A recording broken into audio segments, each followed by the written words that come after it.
നമസ്കാരം. സംസ്ഥാന സർക്കാർ കേന്ദ്രത്തിനെതിരെ ഡൽഹിയിൽ സമരം പ്രഖ്യാപിച്ച സാഹചര്യത്തിൽ സുപ്രീം കോടതിയിൽ സാമ്പത്തിക വിവേചനത്തിനെതിരായ ഹർജിയിൽ കേരളത്തെ കുറ്റപ്പെടുത്തി കേന്ദ്ര സർക്കാർ ഒരു മറുപടി സത്യവാങ്മൂലം നൽകിയിരിക്കുകയാണ്. ഇതിനിടെ കർണാടക സർക്കാരും ഡൽഹിയിൽ സമരം പ്രഖ്യാപിച്ചു കഴിഞ്ഞു.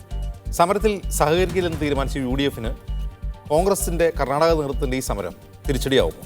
കേന്ദ്രത്തിന്റെ വിവേചനമാണോ അതോ സംസ്ഥാന സർക്കാരിന്റെ കെടുകാര്യസ്ഥതയെന്ന് കേന്ദ്ര സർക്കാർ തന്നെ ആരോപിക്കുന്നതാണോ പ്രതിസന്ധിക്ക് പിന്നിൽ?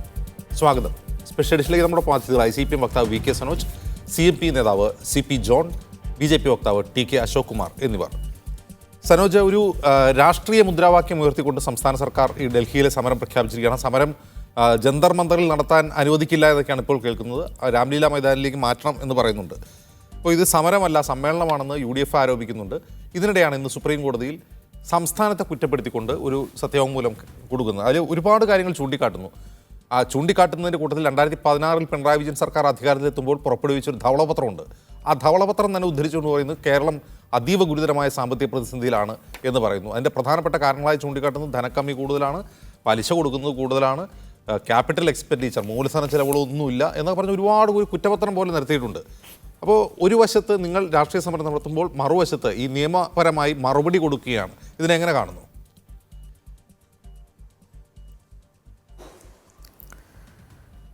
കേരളം ഇന്ന് അഭിമുഖീകരിക്കുന്ന സാമ്പത്തിക പ്രതിസന്ധി സംബന്ധിച്ച് കഴിഞ്ഞ കുറേ നാളുകളായി നമ്മൾ ചർച്ച ചെയ്തുകൊണ്ടിരിക്കുകയാണ്. ഇപ്പോൾ കഴിഞ്ഞ നിയമസഭാ സമ്മേളനത്തിലും കേരളത്തിൻ്റെ ധനകാര്യമന്ത്രി KN ബാലഗോപാൽ നടത്തിയിട്ടുള്ള ഏറ്റവും കൃത്യമായ അത് സംബന്ധിച്ച വിശദീകരണമുണ്ട്.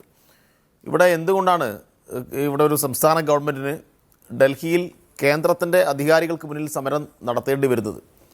ഇപ്പോൾ കേരളത്തിന് അർഹമായ നികുതി വിഹിതം ഉൾപ്പെടെയുള്ള കാര്യങ്ങളിൽ കേന്ദ്ര ഗവൺമെൻറ് ശരിയായ സമീപനം സ്വീകരിക്കുന്നില്ല എന്ന് കുറേ കാലമായി തുടർച്ചയായി ഞങ്ങൾ പറഞ്ഞുകൊണ്ടിരിക്കുകയാണ്. അത് എന്തുകൊണ്ടാണെന്ന് പറഞ്ഞാൽ അത് തികച്ചും രാഷ്ട്രീയമായിട്ടുള്ള ഒരു നീക്കമാണ്. രാഷ്ട്രീയ നീക്കം എന്ന് പറയുമ്പോൾ സംഘപരിവാറിന് BJP-ക്ക് കേരളത്തിൽ അവർ പലവിധത്തിലുള്ള ഇടപെടലുകൾ നടത്തിയിട്ടും ഒട്ടും സ്വാധീനം ഉറപ്പിക്കാൻ വേണ്ടി കഴിയുന്നില്ല. അപ്പം അങ്ങനെ ഞങ്ങൾക്ക് സ്വാധീനം ഉണ്ടാക്കാൻ കഴിയുന്നില്ലെങ്കിൽ, രാഷ്ട്രീയമായി ഞങ്ങൾക്ക് നേട്ടമുണ്ടാവുന്നില്ലെങ്കിൽ നിങ്ങളൊരു പാഠം പഠിപ്പിക്കും എന്നാണ് കേരളത്തിലെ ജനങ്ങളോട് കേന്ദ്ര ഗവൺമെൻറ്റും BJP-യും RSS സംഘപരിവാർ ശക്തികളെല്ലാം പറഞ്ഞുകൊണ്ടിരിക്കുന്നത്. ഇത് കേരളത്തിലെ ഏതെങ്കിലും ഇടതുപക്ഷത്തിൻ്റെ ഭാഗമായി നിൽക്കുന്ന ആളുകളോട് മാത്രമുള്ള വെല്ലുവിളിയല്ല, കേരളീയ സമൂഹത്തോടുള്ള വെല്ലുവിളിയാണ്. അപ്പം അതുകൊണ്ടാണ് തൊട്ടടുത്ത കർണാടകയിൽ തിരഞ്ഞെടുപ്പ് പൊതുയോഗത്തിൽ വന്നുകൊണ്ട് നമ്മുടെ ഒരു യൂണിയൻ മിനിസ്റ്ററാണ് അവിടെ നടത്തിയ പ്രസംഗത്തിൽ കേരളത്തെക്കുറിച്ച് അങ്ങേയറ്റം വിദ്വേഷം കലർന്ന ഭാഷയിൽ സംസാരിച്ചത്. തൊട്ടപ്പുറത്ത് കേരളമാണ് എന്നാണ് സൂചന നൽകിയത്. ഇപ്പോൾ കേരളം എന്തോ ഒരു അപകടം പിടിച്ച സ്ഥലമാണെന്നും കേരളത്തിന് ഇങ്ങനെ ഫണ്ടൊന്നും കൊടുക്കേണ്ടതില്ലെന്നും കേരളത്തിലെ ജനങ്ങളെല്ലാം വളരെ മോശമാണെന്നും എന്നൊക്കെയുള്ള വ്യാഖ്യാനങ്ങൾ തുടർച്ചയായി അവർ നടത്തിക്കൊണ്ടിരിക്കുകയാണ്. കേരളത്തെ സോമാലിയോട് ഉപമിക്കുന്നു, കേരളം വളരെ മോശപ്പെട്ട നാടാണെന്ന് പറയുന്നു. ഇത് വളരെ കൃത്യമായ ഒരു രാഷ്ട്രീയ നീക്കത്തിൻ്റെ ഭാഗമാണ്. അത് കൃത്യമായും കേരളത്തിലെ ഇടതുപക്ഷം വികസന പ്രവർത്തനങ്ങൾ മുന്നോട്ട് വെച്ച് ജനങ്ങൾക്കിടയിൽ കൂടുതൽ സ്വാധീനം ഉറപ്പിക്കുന്നു. സംഘപരിവാർ മുന്നോട്ട് വെക്കുന്ന അപകടകരമായ ഈ മതരാഷ്ട്രീയത്തെ പിന്തുണക്കാൻ കേരളീയ സമൂഹം പൊതുവിൽ തയ്യാറാവുന്നില്ല. അപ്പോൾ അതിനോടുള്ള ഒരു വിദ്വേഷം, അതിനോടുള്ളൊരു പകപോക്കൽ സമീപനത്തിൻ്റെ ഭാഗമായി കേരളത്തെ മൊത്തം വേട്ടയാടുന്നു എന്ന് വേണം നമ്മൾ ഇതിനെ കാണാൻ. ഇവിടെ ഇപ്പോൾ കോൺഗ്രസ് ഉന്നയിക്കുന്നത് എന്താണ്? ഞങ്ങൾ ഡൽഹിയിൽ പോയി ഇവിടെ രാഷ്ട്രീയ സമ്മേളനം നടത്തുന്നു എന്നാണ്. ഇപ്പോൾ കർണാടകയിലെ ഗവൺമെൻറ് പോകുന്നതോ? കർണാടകയിൽ നിന്ന് ആളുകൾ പോകുന്നത് എന്തുകൊണ്ടാണ്? ഇപ്പോൾ കേരളത്തിലെ കോൺഗ്രസ് നടത്തുന്ന ഇരട്ടത്താപ്പ് നിറഞ്ഞ സമീപനം ഇപ്പോൾ പൂർണ്ണമായും കർണാടകയിലെ സമരം പ്രഖ്യാപിച്ചതോടുകൂടി, കർണാടക ഗവൺമെൻറ് സമരം പ്രഖ്യാപിച്ചതോടുകൂടി ജനങ്ങൾക്ക് മുന്നിൽ പൊളിഞ്ഞിരിക്കുകയാണ്. ഇപ്പോൾ സംസ്ഥാന ഗവൺമെൻറ് പറയുന്ന കാര്യങ്ങൾ ഇവിടെ വളരെ കൃത്യമായ രേഖയെ അടിസ്ഥാനപ്പെടുത്തിയിട്ടാണ് പറയുന്നത്. ഞങ്ങളുടെ കടമെടുപ്പ് പരിധി, സംസ്ഥാനത്തിൻ്റെ കടമെടുപ്പ് പരിധിയിൽ കേന്ദ്ര ഗവൺമെൻറ് ഇടപെടുന്നു. ഇപ്പോൾ ദേശീയപാത വികസനവുമായി ബന്ധപ്പെട്ട സംവിധാനത്തിന് കേന്ദ്രം പണം വായ്പ എടുക്കുമ്പോൾ അത് വായ്പാ പരിധിയിൽ പെടുത്തുന്നില്ല. ഇവിടെ സ്കൂൾ നിർമ്മിക്കാൻ, പാലങ്ങൾ ഉണ്ടാക്കാൻ, റോഡ് നിർമ്മാണത്തിന്, കേരളത്തിൻ്റെ അടിസ്ഥാന സൗകര്യ വികസന പ്രവർത്തനങ്ങൾക്ക് ബജറ്റിന് പുറത്തുനിന്ന് പണം കണ്ടെത്തുന്നു. അങ്ങനെ പുറത്തുനിന്ന് കണ്ടെത്തുന്ന പണത്തെ, അതിൻ്റെ കാര്യങ്ങളെല്ലാം ഈ വായ്പാ പരിധിയിൽപ്പെടുത്തിയിട്ട് അതുമായി ബന്ധപ്പെട്ട കേരളത്തിൻ്റെ കിട്ടാൻ വേണ്ടി പോകുന്ന ആനുകൂല്യങ്ങൾ മുഴുവൻ നിഷേധിക്കുകയാണ്. ഇതെല്ലാം ഇവിടെ നടന്നുകൊണ്ടിരിക്കുന്നത്. സുപ്രീം കോടതി കൊടുത്ത മറുപടി സത്യവാങ്മൂലത്തിൽ പറയുന്നത് സനോജ് അതിൽ കേന്ദ്ര സർക്കാർ പറയുന്നത് നിയമപരമായി ഈ റവന്യൂ കമ്മി കുറച്ചു കൊണ്ടുവരാൻ നിയമപരമായി ബാധ്യത ഉള്ളവരാണ് സംസ്ഥാനങ്ങൾ. അതുപോലെ നിയമപരമായി പുറത്തുനിന്ന് വായ്പ എടുക്കാൻ കേന്ദ്ര ഗവൺമെൻറ്റിൻ്റെ അനുമതി ആവശ്യമുണ്ട്. കേന്ദ്രത്തിന് അങ്ങനെ അനുമതിയും ആവശ്യമില്ല, അതിന് പരിധിയുമില്ല അത്രയും വായ്പ എടുക്കാം. അപ്പോൾ നിയമപരമായി അത് കേന്ദ്രം ചെയ്യുന്നത് ശരിയാണ് എന്നാണ് വാദിക്കുന്നത് കോടതി. അല്ല, നിയമമല്ലല്ലോ, നിയമം മാത്രമല്ലല്ലോ. ഇപ്പൊ കേന്ദ്ര ഗവൺമെന്റിന് അവരുടെ വായ്പാ പരിധി സംബന്ധിച്ചൊന്നും ഒന്നും ആലോചിക്കാനില്ല. ഇപ്പൊ കേന്ദ്ര ഗവൺമെന്റുമായി ഇപ്പം കേരളത്തെക്കുറിച്ച് എന്താ പറയുന്നത്? കേരളത്തിൽ പൊതുകടം ഭീകരമായി വർദ്ധിച്ചിരിക്കുന്നു, കേരളത്തിൽ ജനിക്കാൻ പോകുന്ന കുഞ്ഞുങ്ങളെല്ലാം കടത്തിൽപ്പെടുന്നു എന്നൊക്കെയാണ് പറയുന്നത്. കേരളത്തിന്റെ പ്രതിശീർഷ GDP 4 ഇരട്ടിയായി ഉയർന്നിട്ടുണ്ട് എന്ന കാര്യം ഈ പ്രചരിപ്പിക്കുന്ന ആളുകൾ മറച്ചുവെക്കുകയാണ്. ഇപ്പോൾ കോൺഗ്രസ് ഇവിടെ പ്രചരിപ്പിക്കുന്ന എന്താണ്? കടവുമായി ബന്ധപ്പെട്ട കാര്യമാണല്ലോ. ഇപ്പോൾ കേന്ദ്രത്തിൻ്റെ കടം കഴിഞ്ഞ ഈ കോവിഡ് കാലത്ത് 18% വർധനമുണ്ടായപ്പോൾ കേരളത്തിൽ 5% വർധനമാണ് ഉണ്ടായിട്ടുള്ളത്. ഇപ്പോൾ ആന്റണി ഉമ്മൻചാണ്ടിക്ക് ഭരിക്കുന്ന ഘട്ടത്തിൽ 35 മുതൽ 39% വരെയാണ് അതുമായി ബന്ധപ്പെട്ട വർധനമുണ്ടായിട്ടുള്ളത്. ഇപ്പോൾ സ്വാഭാവികമായിട്ടും ഈ ലോകത്തെമ്പാടും ഗവൺമെൻറ്റുകളെല്ലാം വലിയ പ്രതിസന്ധി ഉണ്ടായിട്ടുണ്ട്. അത് ഈ കോവിഡും പ്രത്യേകിച്ച് കേരളത്തിൽ ഉണ്ടാക്കിയിട്ടുള്ള മറ്റ് 2 പ്രളയമെല്ലാം മുൻനിർത്തിയിട്ട് കേരളം അതീവ പ്രതിസന്ധിയിലേക്ക് പോയിട്ടുണ്ട്. ആ പ്രതിസന്ധിയെ തരണം ചെയ്യാൻ ആവശ്യമായിട്ടുള്ള വളരെ കൃത്യമായ ഇടപെടലാണ് ഗവൺമെൻറ് നടത്തിക്കൊണ്ടിരിക്കുന്നത്. ഈ പ്രതിസന്ധി ഈ ഗവൺമെൻറ് ഇങ്ങനെ അകപ്പെട്ടിരിക്കുന്നു. എന്നാൽ പിന്നെ ഇത് തന്നെ കിട്ടിയ അവസരം കേന്ദ്ര ഗവൺമെൻറ് സ്വീകരിക്കുന്ന ഈ പകപോക്കൽ സമീപനത്തെ ന്യായീകരിക്കാൻ വേണ്ടി കേരളത്തിലെ കോൺഗ്രസ് തയ്യാറാവുന്നു. കേന്ദ്രത്തിലെ കോൺഗ്രസ് ഒരു നിലപാട് സ്വീകരിക്കുന്നു, കർണാടകയിലെ കോൺഗ്രസ് ഒരു നിലപാട് സ്വീകരിക്കുന്നു. കേന്ദ്ര ഗവൺമെൻറ് മുന്നോട്ട് വെക്കുന്ന ഈ ഫെഡറൽ തത്വങ്ങൾ ലംഘിച്ചുള്ള അങ്ങേയറ്റം ഭരണഘടനാ വിരുദ്ധമായ സമീപനങ്ങൾക്കെതിരായി ഈ ദേശീയ തലത്തിലുള്ള കോൺഗ്രസും കർണാടകയിലെ കോൺഗ്രസൊക്കെ നിലപാട് സ്വീകരിക്കുമ്പോൾ കേരളത്തിലെ കോൺഗ്രസ് എന്നാൽ പിന്നെ ഇതാണ് കിട്ടിയൊരു അവസരം, ഇത് സംസ്ഥാന ഗവൺമെൻറ്റിനെ താഴെ ഇറക്കാൻ കിട്ടിയൊരു അവസരമാണ് എന്ന രാഷ്ട്രീയ ദുഷ്ടലാക്കോട് കൂടിയുള്ള സമീപനമാണ് സ്വീകരിക്കുന്നത്. അതുകൊണ്ടാണല്ലോ ഈ സമരത്തെ അപഹസിക്കാൻ വേണ്ടിയിട്ട് ഈ UDF നേതാക്കന്മാർ, പ്രത്യേകിച്ച് കോൺഗ്രസ് നേതൃത്വം തയ്യാറായത്. ഇപ്പോൾ കർണാടകയിൽ അവർ സമരം പ്രഖ്യാപിച്ചപ്പോൾ അതിനെക്കുറിച്ച് കേരളത്തിലെ കോൺഗ്രസിൻ്റെ അഭിപ്രായം എന്താ? ജനങ്ങളോട് പറയും. കർണാടകയിലെ കോൺഗ്രസ് നേതാക്കന്മാർ കേന്ദ്ര ഗവൺമെൻറ്റിനെതിരായിട്ട് പറയുന്ന ആരോപണങ്ങൾ അത് കേരളത്തിലെത്തുമ്പോൾ കേരളത്തിലെ കോൺഗ്രസ്സുകാർക്ക് അത് എങ്ങനെയാണ് തെറ്റായി തോന്നുന്നത്? ഇപ്പോൾ കേരളത്തിലെ ഗവൺമെൻറ് പറയുന്നത് തെറ്റായ കാര്യമെന്നും കർണാടകയിലെ ഗവൺമെൻറ് പറയുന്നത് ശരിയായ കാര്യമെന്നും എന്നാണ് ഒരേ വിഷയത്തെ അടിസ്ഥാനപ്പെടുത്തി പറയുക. ഇത് ജനങ്ങളോട് വിശദീകരിക്കാനുള്ള ഉത്തരവാദിത്വം ഇവർക്കില്ലേ? ശരി. അതുകൊണ്ട് ഏത് കണക്കുകളെടുത്ത് പരിശോധിച്ചാലും പല വിധത്തിലുള്ള കണക്കുകൾ ഇവിടെ അവതരിപ്പിച്ച് തെറ്റിദ്ധാരണ ഉണ്ടാക്കാൻ വേണ്ടി നോക്കുന്നുണ്ട്. പക്ഷേ മനുഷ്യന്മാർക്ക് മനസ്സിലാവുന്ന ഭാഷയിൽ വളരെ കൃത്യമായും കേരളത്തിൻ്റെ ധനകാര്യ വകുപ്പ് മന്ത്രി ജനങ്ങളോട് ഈ കാര്യങ്ങൾ വിശദീകരിച്ചിട്ടുണ്ട്. ശരി. ശ്രീ അശോക് കുമാർ, ഈ ഇന്ന് സുപ്രീം കോടതിയിൽ കൊടുത്ത സത്യവാങ്മൂലത്തിൽ ഈ സമരത്തിന് തൊട്ട് മുമ്പാണ് ആ സംഭവം ഉണ്ടാകുന്നത്. കേസ് സുപ്രീം കോടതിയിൽ നടക്കുന്നുണ്ട്. അവിടെ കേന്ദ്ര സർക്കാർ കൊടുത്തതിന് മറുപടിയുണ്ട്. ആ മറുപടിയിൽ കേരളം ഹൈ റിസ്ക് എക്കണോമിക് സ്റ്റാറ്റസ് ഉള്ള സംസ്ഥാനങ്ങളുടെ പട്ടികയിൽപ്പെട്ടതാണ് എന്ന് ആവർത്തിക്കുകയാണ്. അതിന് RBI ചൂണ്ടിക്കാട്ടുന്ന ചില പാരാമീറ്റേഴ്സും വയ്ക്കുന്നുണ്ട്. ഇവിടെ GSDPയുടെ ശതമാനം അനുസരിച്ച് കടം കൂടുതലാണ്, ക്യാപിറ്റൽ എക്സ്പെൻഡിച്ചറൊന്നും നടക്കുന്നില്ല, അതുപോലെ വലിയ പലിശ നിരക്കാണ് സർക്കാർ കൊടുത്തുകൊണ്ടിരിക്കുന്നത്. അങ്ങനെ തുടങ്ങി ഈ ഫിസ്ക്കൽ ഡെഫിസിറ്റ് പോലുള്ള കാര്യങ്ങളും ചൂണ്ടിക്കാട്ടുന്നുണ്ട്.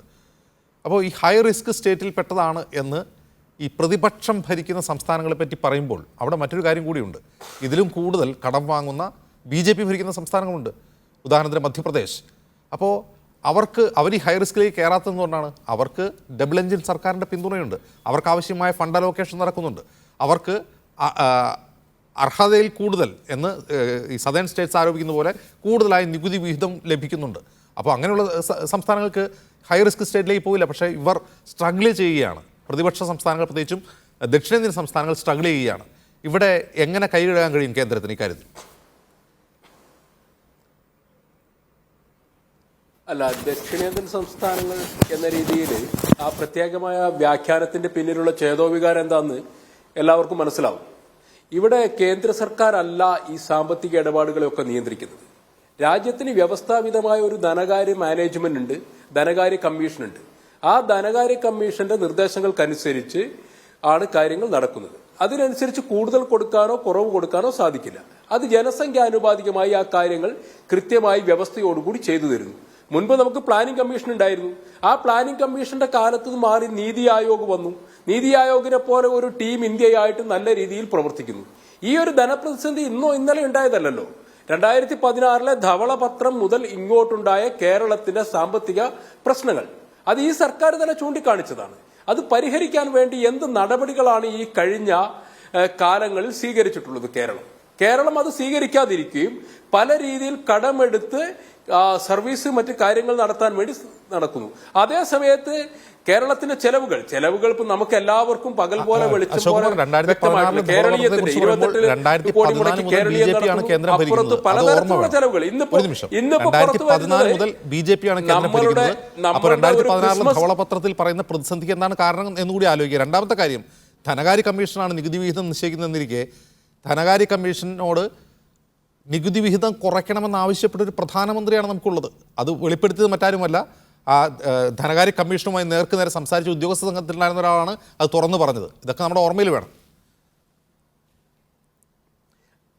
അജിംസെ, ഇത് കേന്ദ്ര ഗവൺമെന്റ് എടുക്കുന്ന എല്ലാ നടപടികളും അത് കേരളത്തിന് വേണ്ടിയിട്ടല്ല, മുഴുവൻ സംസ്ഥാനങ്ങളെ ഒന്നിച്ച് ഒരേ രീതിയിൽ കണ്ടുകൊണ്ടാണ് കേന്ദ്രത്തിന്റെ എല്ലാ നടപടികളും. കേരളത്തിന് മാത്രമായിട്ട് പ്രത്യേകമായിട്ട് എന്താ ചെയ്തതെന്ന് നിങ്ങൾക്ക് അങ്ങനെ എടുത്തു പറയാൻ കഴിയില്ല. പൊതുവായി രാജ്യത്ത് നടക്കുന്ന പരിപാടികൾ, സാമ്പത്തിക പരിപാടികൾ, അത് ഇന്നലെ നമ്മൾ ബജറ്റ് ചർച്ച നടന്നു. ഈ രാജ്യത്തുണ്ടായിരുന്ന മുഴുവൻ മാധ്യമങ്ങളും പറഞ്ഞു ഇന്ത്യയുടെ സമ്പദ് വ്യവസ്ഥ, ബജറ്റ്, കേന്ദ്ര സർക്കാരിന്റെ സാമ്പത്തിക നയം അത് ശരിയായ ദിശയിലാണ് മുന്നോട്ട് പോകുന്നത്. രാജ്യം പുരോഗതിയിലേക്കാണ് പോകുന്നത്. വികസിത ഇന്ത്യയെ ലക്ഷ്യമാക്കിക്കൊണ്ട് കൃത്യമായ ദിശയിലാണ് ഈ രാജ്യത്തിന്റെ സാമ്പത്തിക നയം മുന്നോട്ട് പോകുന്നതെന്നാണ് ഈ നാട്ടിലെ മുഴുവൻ സാമ്പത്തിക വിദഗ്ധരും പറഞ്ഞു. രാജ്യമെമ്പാടും നടന്ന ബജറ്റ് ചർച്ചകൾ കണ്ട അജിംസിനെ അറിയാലോ, ആ കാര്യത്തിൽ തർക്കമൊന്നുമില്ലല്ലോ. പിന്നെ എങ്ങനെയാണ് കേരളത്തിന് മാത്രം പ്രതിസന്ധി ഉണ്ടാവുന്നത്? കേരളത്തിന്റെ ഇവിടുത്തെ സാധാരണക്കാരെ ജനങ്ങളോട് വിളിച്ചു പറയുന്ന ഒരു എക്കണോമിക് റിവ്യൂ സർവേ റിപ്പോർട്ട് പാർലമെന്റിൽ വെക്കാറുണ്ട്, അത് പുറത്തുവിടാറുണ്ട്, ജനങ്ങൾ വായിക്കാറുണ്ട്. നമുക്കറിയില്ല ഇന്ന് രാജ്യത്തിന്റെ സ്റ്റാറ്റിസ്റ്റിക്സ് എന്നാണ്. അതിന് നിങ്ങൾ പേടിക്കണ്ട. ഇതൊരു ഇൻട്രീം ബജറ്റാണ്, ഇടക്കാല ബജറ്റാണ്. കൃത്യമായ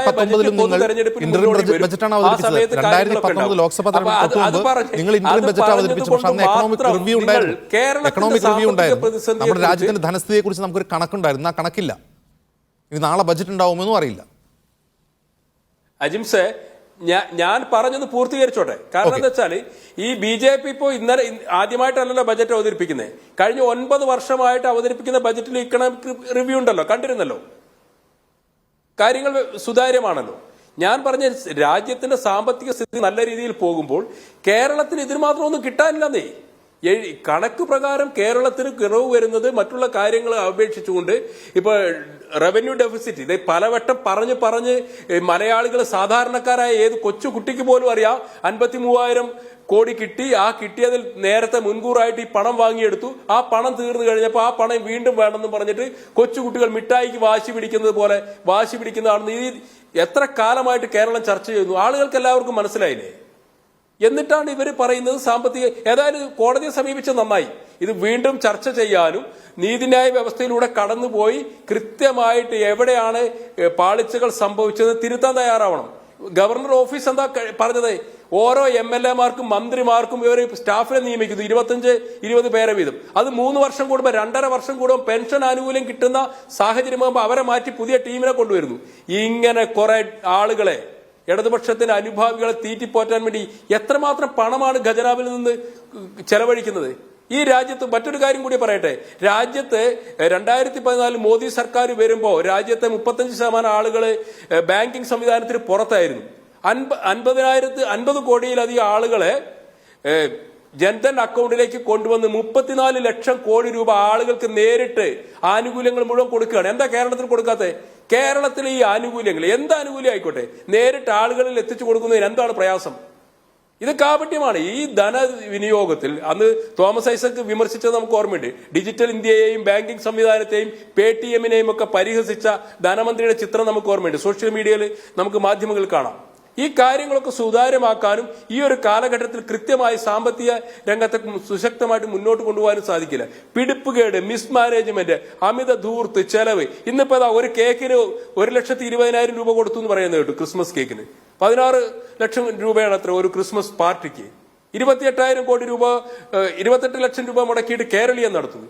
ഇങ്ങനെ നിരന്തരമായിട്ട് ധനവിനിയോഗം, ദുർവിനിയോഗം നടത്തുക, ഇത് കൃത്യമായിട്ട് മാനേജ്മെന്റ് ഇല്ലാതെ പോവുക. GST പിരിച്ചെടുക്കുന്നതിൽ എത്ര വീഴ്ച വന്നു? CIGയുടെ റിപ്പോർട്ട് തയ്യാറാക്കിയ BJP ആണോ? 28,000 പിരിച്ചെടുക്കാനില്ലേ? അത് പിരിച്ചെടുക്കണ്ടേ? അതിനെന്താണ് അപാകത? ഈ തരത്തിൽ കൃത്യമായിട്ട് കാര്യങ്ങൾ കൊണ്ടുപോകാതെ വിവാദങ്ങളുടെ മാത്രം വിളനിലമായി കേരളത്തെ മാറുക, കേന്ദ്രത്തിനെതിരായിട്ട് ജനങ്ങളെ തിരിച്ചുവിടാൻ വേണ്ടിയിട്ട് എന്ത് പറഞ്ഞാലും അപ്പ പറയാം RSS സംഘപരിവാർ. ഇതൊന്നുമല്ല നിങ്ങളുടെ പണി. നിങ്ങളുടെ കേരളത്തിനെ ജനങ്ങളെ ഏൽപ്പിച്ചു തന്നിട്ടുള്ളത് 2016 ധവളപത്രത്തിൽ നിന്ന് 2024 ആകുമ്പോൾ ഈ സംസ്ഥാനത്തിന് സാമ്പത്തിക രംഗത്തെ എന്ത് കോൺട്രിബ്യൂഷൻ, എന്ത് സംഭാവനയാണ് നിങ്ങൾക്ക് നൽകാൻ സാധിച്ചിട്ടുള്ളത് ഒന്നെടുത്ത് പറയാൻ സാധിക്കും ആർക്കെങ്കിലും? എന്നിട്ട് കേന്ദ്രത്തെ പഴിക്കുക. ഈ കാര്യങ്ങൾ വരട്ടെ, വളരെ കൃത്യമായിട്ട് ആളുകൾ ചർച്ച ചെയ്യട്ടെ, ആളുകൾക്ക് മനസ്സിലാവും.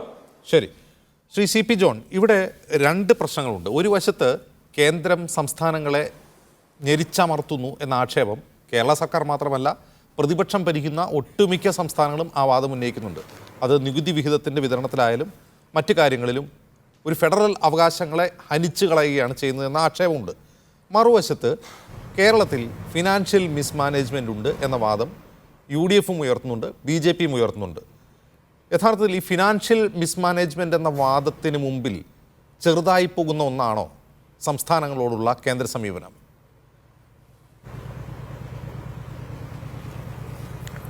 നമ്മൾ ആദ്യമായിട്ടൊരു കാര്യം മനസ്സിലാക്കേണ്ടത്, ഇത് രാഷ്ട്രീയമായിട്ടുള്ള ഒരു ശ്രുതി ഇതിനകത്തുണ്ട് എങ്കിൽ പോലും ഇത്തരം വിഷയങ്ങൾ നമ്മൾ ഗൗരവമായി ചർച്ച ചെയ്യുമ്പോൾ, ഞാൻ 100% രാഷ്ട്രീയക്കാരനാണ്, രാഷ്ട്രീയത്തിന്റെ മാത്രം ചേരുവകളിലൂടെ സംസാരിച്ചിട്ട് കാര്യമില്ല. ഒരു ഉദാഹരണം പറഞ്ഞാൽ, ധനകാര്യ കമ്മീഷന്റെ സമീപനം ഒരിക്കൽ മാത്രമാണ് 2 തവണ 70കളിലും പിന്നെ കഴിഞ്ഞ 13 ധനകാര്യ കമ്മീഷൻ നമുക്ക് 3% കിട്ടിയിട്ടുള്ളത്. അത് YS റെഡ്ഡിയുള്ള സമയത്താണ് കിട്ടിയിട്ടുള്ളത്. അതിനുശേഷം 2.4 ഇപ്പോൾ 1.9. ഇപ്പൊ ഇടതുമുന്നണി പറയുന്നത് 3.8 നിന്ന് 1.9 എന്നുള്ളത് വേണ്ടത്ര ശരിയല്ല.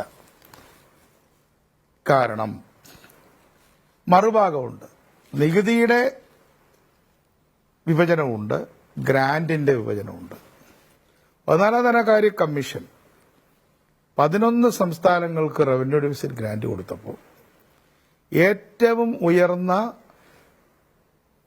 ഈ റവന്യൂ ഡെഫിസിറ്റ് ഗ്രാന്റ് കേരളത്തിന് കൊടുത്തത് BJPയും ഇടതുമുന്നണിയും തമ്മിലുള്ള ഒത്തുകളി കൊണ്ടാണോ?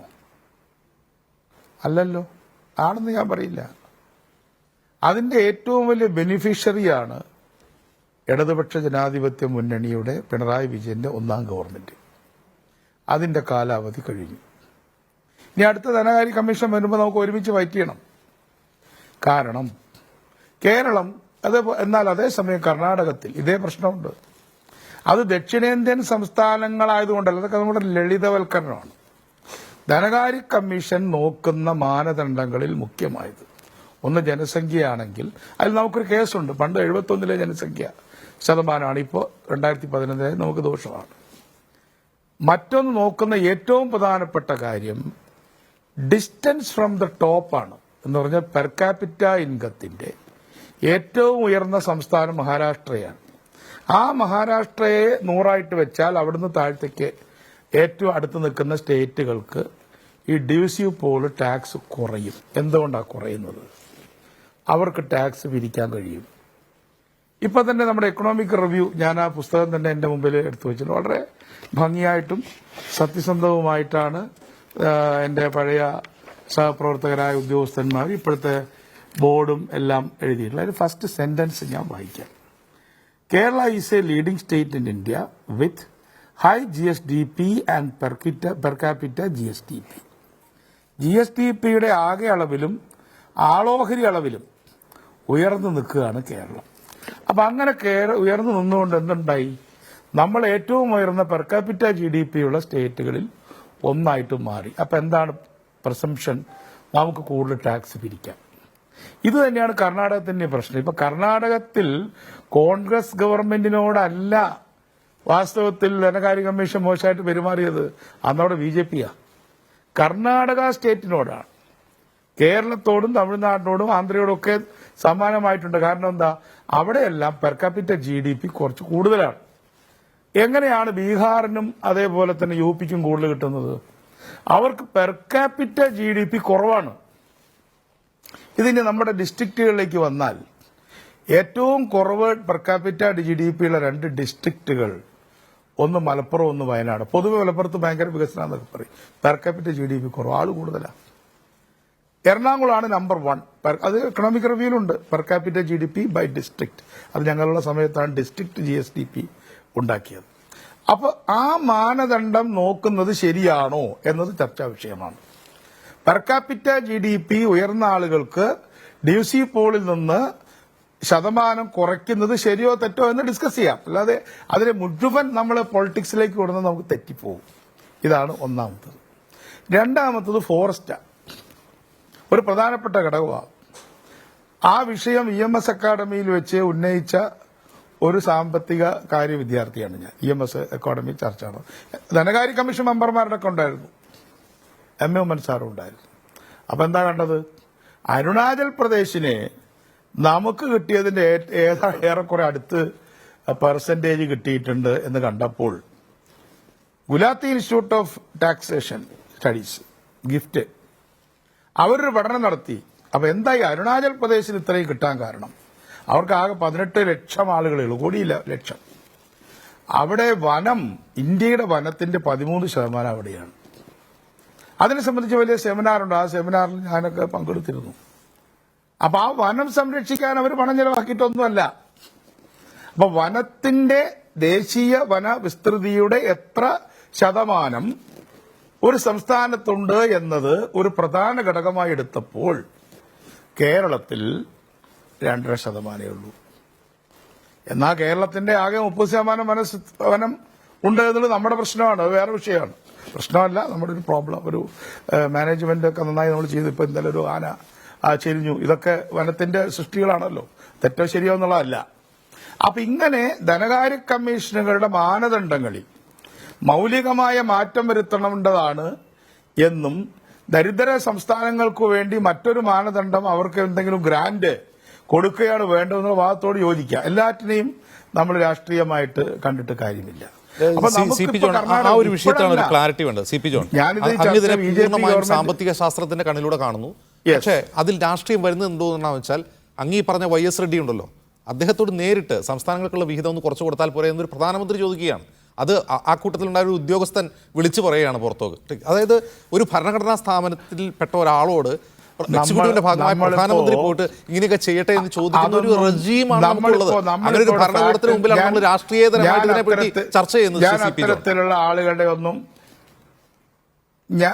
ഞാൻ ഇവിടെ വസ്തുതകളുടെ അടിസ്ഥാനത്തിൽ പറയും. ഏതെങ്കിലും ഒരാള് പറഞ്ഞു, അപ്പൊ അത് അയാൾ ഇങ്ങനെ പറഞ്ഞു, ഇതൊന്നും ഞാൻ ചർച്ചയ്ക്കില്ല, എന്നെ ഇതൊക്കെ ഒഴിവാക്കാം. പക്ഷേ ഞാനിവിടെ പറയുന്നത് കേരളത്തിനും സംസ്ഥാനത്തിനും കേന്ദ്രത്തിനുമായിട്ട് പ്രശ്നമുണ്ട്. ആ പ്രശ്നം പരിഹരിക്കേണ്ടത് കേരള സമൂഹം ഒറ്റക്കെട്ടായി നിന്ന് പരിഹരിക്കണം എന്നുള്ള കാര്യത്തിൽ എനിക്ക് സംശയമില്ല. പക്ഷേ എപ്പോഴും നമ്മളെ ചെയ്തുകൊണ്ടിരിക്കുക എന്ന് പറഞ്ഞാൽ ഞാൻ കൂട്ടാക്കില്ല. കാരണം revenue deficit grant huge amount ആയിരുന്നു. 1700 കോടി രൂപ പെർ മന്താണ് കിട്ടിയത്. നമ്മുടെ 2500 കോടിയാണ് നമ്മുടെ പ്രതിമാസ ചെലവ് ശമ്പളത്തിന്.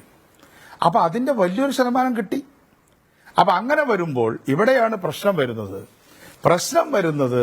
നമ്മുടെ ടാക്സ് കളക്ഷന്റെ കാര്യത്തിൽ ഇൻക്രീസ്, നമ്മുടെ പെർ ക്യാപിറ്റ GDP ഇൻക്രീസ് പോലെ നമ്മുടെ ഇക്കോണമിയുടെ ഇക്കണോമിക് റിവ്യൂ പറഞ്ഞിട്ട് 6.6% മോശമൊന്നുമല്ല. 7 6.6 വലിയ വ്യത്യാസമൊന്നുമില്ല.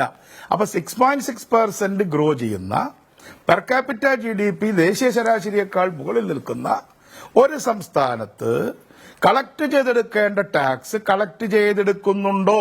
ഇതാണ് ഞങ്ങളുടെ വിമർശനം. അത് വാറ്റ് വന്നതിന് ശേഷം വർദ്ധിച്ചിരുന്നു. അത് കഴിഞ്ഞ് GST വന്ന സമയത്ത് ചെക്ക് പോസ്റ്റുകളായിരുന്നു നമ്മുടെ ഈ ടാക്സ് കളക്ഷന്റെ ക്രിട്ടിക്കൽ പോയിന്റ്. ഐസക് നന്നായിട്ട് ചെയ്ത ഒരാളാണ്. ഞാൻ ഇപ്പൊ പറയുന്നതല്ല, അന്നും പറയുന്നത് അപ്രീഷിയേറ്റ് ചെയ്തതാണ്.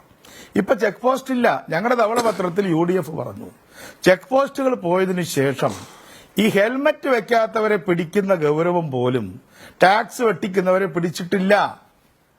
ഈ ടാക്സ് വെട്ടിക്കുന്നവരെ പിടിക്കാനുള്ള മാർഗം എന്താ? ഒരു ക്യാമറയാ.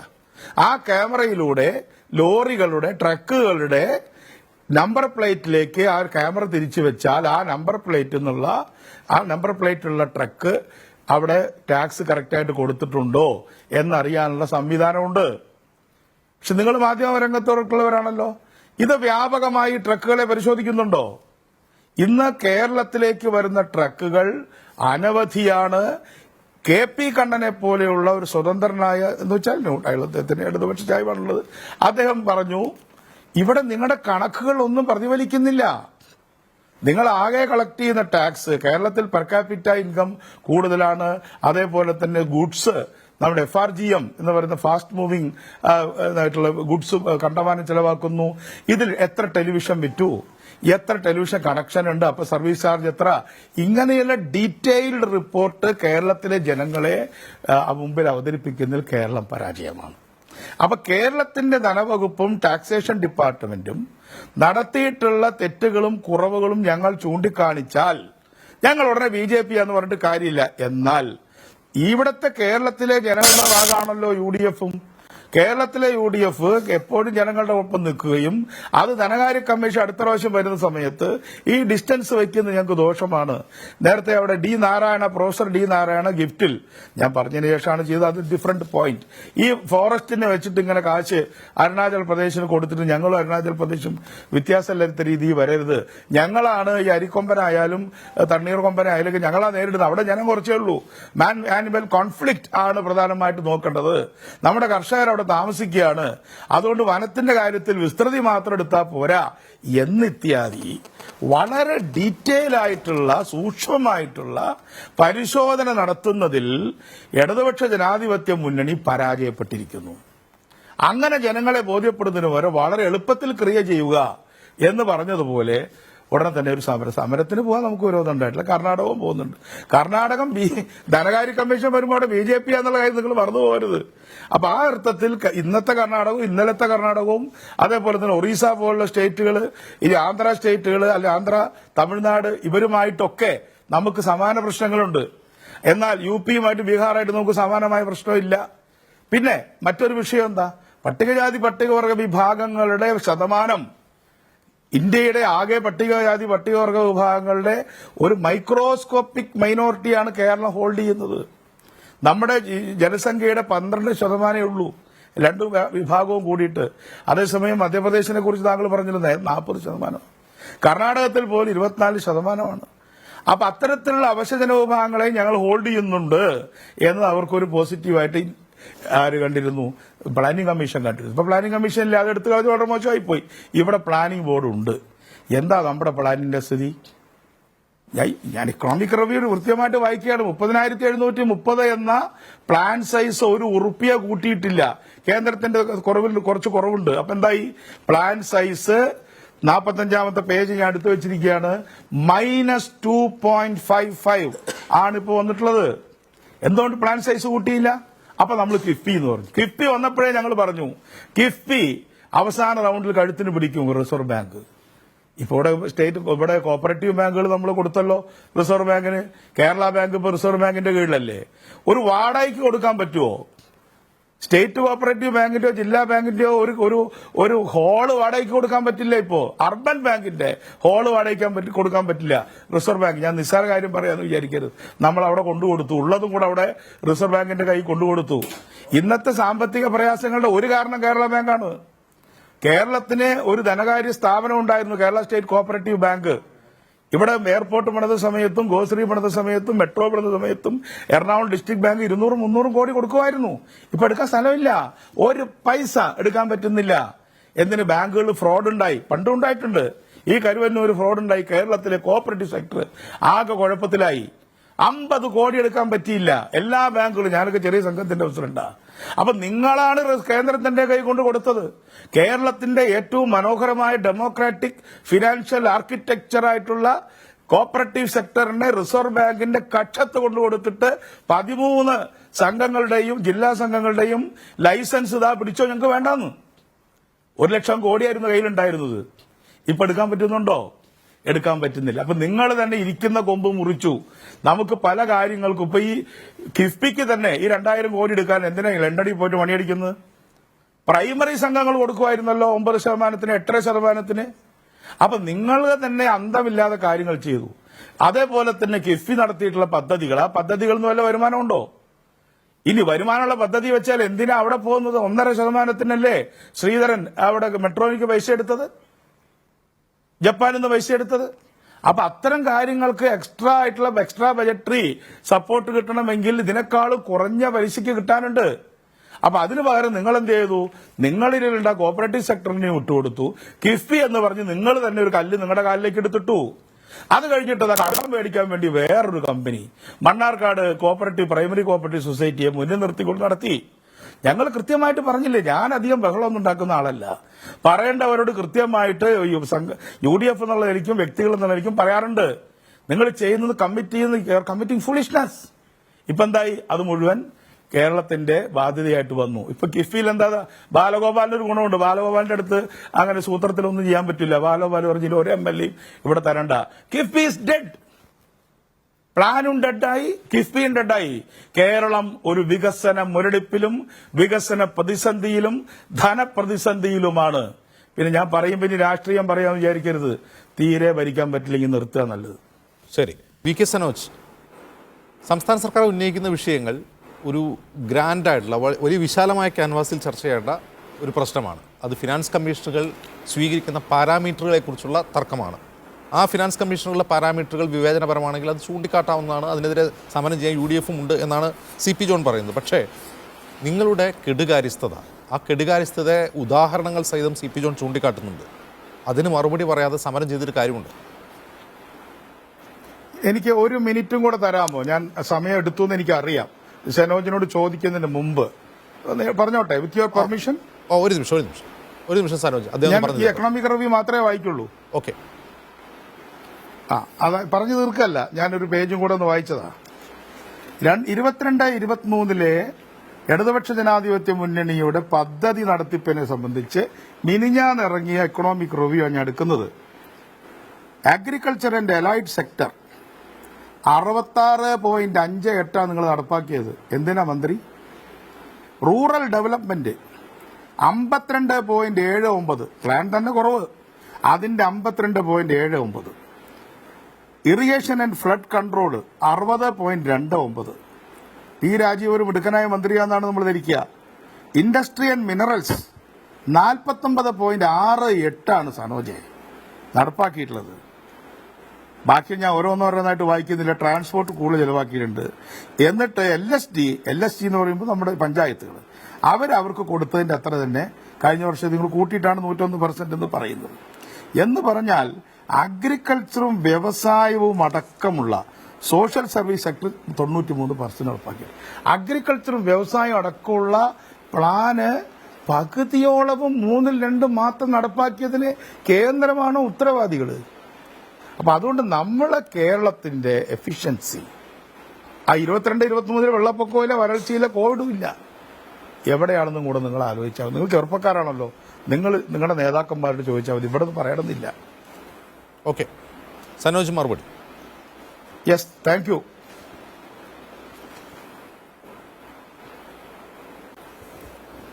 ഇവിടെ കേന്ദ്ര ഗവൺമെന്റ് അവർക്ക് സ്വാധീനമില്ലാത്ത സംസ്ഥാനങ്ങളിൽ സ്വീകരിക്കുന്ന വിവിധ തലങ്ങളിലുള്ള ഇടപെടൽ സംബന്ധിച്ച് അതിൻ്റെ രാഷ്ട്രീയത്തെ ഒരു തരത്തിലും കാണാൻ UDFന്റെ ഭാഗമായി നിന്നിട്ടുള്ള ഇപ്പോൾ CP ജോൺ ഇവിടെ പറയുന്നില്ല. അപ്പം വിവിധ സംസ്ഥാനങ്ങളിൽ കേന്ദ്ര ഗവൺമെൻറ് ഏതെല്ലാം തരത്തിൽ ഇടപെടുന്നു. ചില സംസ്ഥാനങ്ങളിൽ ഗവർണറെ ഉപയോഗപ്പെടുത്തി ഇടപെടുന്നു, അർഹതപ്പെട്ട സാമ്പത്തികമായിട്ടുള്ള ആനുകൂല്യങ്ങൾ റദ്ദായിട്ട് ഇടപെടുന്നു. അതിനെക്കുറിച്ചൊന്നും വിമർശനം ഉന്നയിക്കാൻ ഇവിടെ കേരളത്തിലെ UDF നേതാക്കന്മാർ തയ്യാറാവുന്നേയില്ല. ഇവിടെ വളരെ പല വസ്തുതയും ഇവിടെയുണ്ട്. ഇപ്പം 10ാം ധനകാര്യ കമ്മീഷൻ 3.8% പറഞ്ഞു.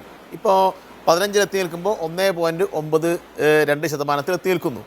അപ്പോൾ അതിൻ്റെ ഭാഗമായിട്ട് കേരളത്തിന് അർഹതപ്പെട്ട വിഹിതം എത്ര കുറയുന്നു എന്നത് ഒരു ഗൗരവമായ പ്രശ്നമല്ലേ?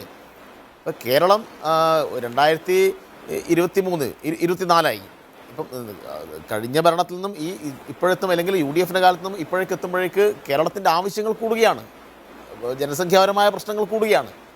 അപ്പോൾ ലോകത്തിലെ വിവിധ മാറ്റങ്ങൾ അതനുസരിച്ചുള്ള വികസന പ്രവർത്തനങ്ങൾ ഇവിടെ കൊണ്ടുവരുമ്പോൾ കേരളത്തിൻ്റെ ബാധ്യത കൂടുകയാണ്. അപ്പോൾ ഇങ്ങനെ കേരളത്തിൻ്റെ മൊത്തത്തിലുള്ള ആവശ്യങ്ങൾ കൂടുന്ന ഘട്ടത്തിൽ അനുവദിക്കപ്പെടുന്ന തുകയിൽ ഒരു തരത്തിലുള്ള വർധനവില്ല എന്ന് മാത്രമല്ല വലിയ കുറവുണ്ടാവുന്നു എന്നാണ് പ്രധാനപ്പെട്ട പ്രശ്നം. പിന്നെ കേരളത്തിന് കിട്ടാനുള്ള കുടിശ്ശിക സംബന്ധിച്ചും സംസ്ഥാന ഗവൺമെൻറ് പറയുന്നുണ്ട്. അതിലിപ്പോൾ UGC ശമ്പള പരിഷ്കരണത്തിൻ്റെ കുടിശ്ശിക 750 കോടിയാണ്. നഗരവികസന ഗ്രാന്റ് ഇനത്തിൽ കിട്ടാനുള്ളത് 700 കോടിയാണ്. ഗ്രാമവികസന ഗ്രാൻഡായി കിട്ടാനുള്ളത് 760 കോടിയാണ്.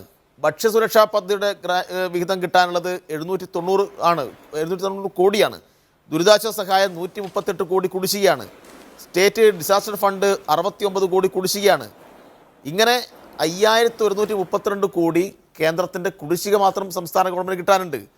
പിന്നെ നമുക്ക് അർഹതപ്പെട്ട വെട്ടിക്കുറച്ച വിഹിതം സംബന്ധിച്ച് GST നഷ്ടപരിഹാരക്കുറവ് 12,000 കോടി, റവന്യൂ കമ്മി ഗ്രാൻഡിലെ കുറവ് 8400 കോടി, വായ്പാ അനുമതി നിഷേധം മൂലമുണ്ടാകുന്ന കുറവ് 19,600 കോടി, നികുതി വിഹിത ശതമാനം കുറച്ചത് മൂലമുണ്ടാകുന്ന കേരളത്തിന്റെ നഷ്ടം 18,000 കോടി, ഇങ്ങനെ ഏതാണ്ട് 19,000 കോടി റവന്യൂ ഡെഫിസിറ്റ് ഗ്രാന്റ് നമുക്ക് ലഭിക്കുന്നുണ്ടായിരുന്നു. നികുതി വിഹിത ശതമാനം കുറച്ച് റവന്യൂ ഡെഫിസിറ്റ് ഗ്രാന്റ് നമുക്ക് ലഭിക്കുന്നുണ്ടായിരുന്നു. 3.89 ആയിരുന്നു. റവന്യൂ ഡെഫിസിറ്റ് ഗ്രാന്റ് 15ാം ധനകാര്യ കമ്മീഷൻ കാലത്ത് 1.92. സനോജി കണക്ക് പറയുമ്പോൾ നമുക്ക് തന്നതൊക്കെ വായിച്ചു കളയല്ലേ. റവന്യൂ ഡെഫിസിറ്റ് ഗ്രാന്റ് പൂർണ്ണമായും കിട്ടിയെന്ന് KN ബാലഗോപാൽ തന്നെ സമ്മതിച്ചാണ് നിയമസഭയിൽ പുറത്ത്. 3.89 നിന്ന് 3.89 നിന്ന് 1.92 കുറയുമ്പോൾ ഓക്കെ സനോജ് ഒരു കാര്യം ഓർമ്മിപ്പിക്കുന്നു, റവന്യൂ ഡെഫിസിറ്റ് ഗ്രാന്റ് ഒക്കെ പൂർണ്ണമായിട്ട് ലഭിച്ചു എന്ന് ധനമന്ത്രി സഭയ്ക്ക് 3.8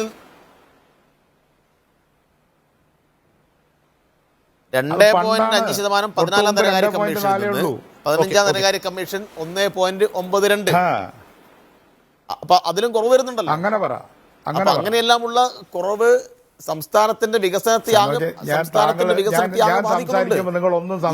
ഈ കുറവിൽ. ഞാൻ സംസാരിക്കുമ്പോൾ നിങ്ങൾ വളരെ സംസാരിക്കാതിരുന്നത് കൊണ്ട് എനിക്ക് അങ്ങേയറ്റ റെസ്പെക്ട് ഉള്ള ഒരാളാണ് നിങ്ങൾ. എനിക്ക് ബഹുമാനം കുറവുകൊണ്ട് പറയല്ല.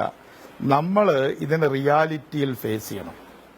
ഇതിനെ രാഷ്ട്രീയമായി മാത്രം കാണരുത് എന്നാണ് ഞാൻ പറഞ്ഞത്. മാത്രത്തിന് അടിവരയിടാം.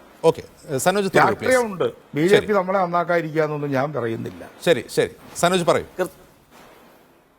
ഞാൻ സോറി കേട്ടോ, ഞാൻ പറയുന്നത് രാഷ്ട്രീയം തന്നെയാണ്. രാഷ്ട്രീയം മാത്രം ഞാൻ പറയുന്നത് BJP ഗവൺമെന്റ് രാഷ്ട്രീയത്തിന്റെ ഒരു ഭാഗമാണ് ഇപ്പൊ പറയുന്നത്. നിങ്ങൾ സാമ്പത്തിക വിദഗ്ധ നിലയിൽ നിങ്ങൾക്ക് അതിനെക്കുറിച്ച് നിങ്ങളുടെ കാഴ്ചപ്പാടും അതുമായി ബന്ധപ്പെട്ട കാര്യങ്ങൾ നിങ്ങൾ അവതരിപ്പിച്ചിട്ടുണ്ട്. ഇപ്പൊ നിങ്ങൾ പറഞ്ഞൊരു കാര്യത്തിന് ധനകാര്യ കമ്മീഷനുകളുടെ പാരാമീറ്റേഴ്സ് നിശ്ചയിക്കുന്നത് വിവേചനത്തിനാണ് എന്നൊക്കെ രാഷ്ട്രീയമായി ആരോപിക്കാം, പക്ഷെ അതിനെ ആ സമയത്ത് എതിർക്കേണ്ടതാണ് എന്നാണ് അദ്ദേഹം പറയുന്നത്. ഇപ്പോൾ അങ്ങനെ ഒരു വിവേചനം ധനകാര്യ കമ്മീഷനുകളെ പോലും സ്വാധീനിച്ചുകൊണ്ട് എക്സിക്യൂട്ടീവ് സ്റ്റേറ്റിനോട് വിവേചനം കാട്ടുന്നു എന്നൊരു ആരോപണം നിങ്ങൾക്കുണ്ടോ സനോജ്?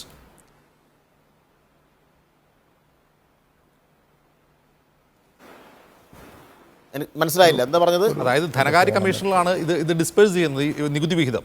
അവർ സെറ്റ് ചെയ്യുന്ന പാരാമീറ്റേഴ്സ് ആണ് വിവേചനപരം എങ്കിൽ ഈ ധനകാര്യ കമ്മീഷനുകളെ സ്വാധീനിച്ച ആ പാരാമീറ്റേഴ്സ് വഴി വിവേചനം കാട്ടാൻ എക്സിക്യൂട്ടീവ് തയ്യാറെടുക്കുന്നു, അല്ലെങ്കിൽ ഈ കേന്ദ്ര സർക്കാർ അങ്ങനെ ചെയ്യുന്നു എന്നൊരു ആരോപണം നിങ്ങൾക്കുണ്ടോ?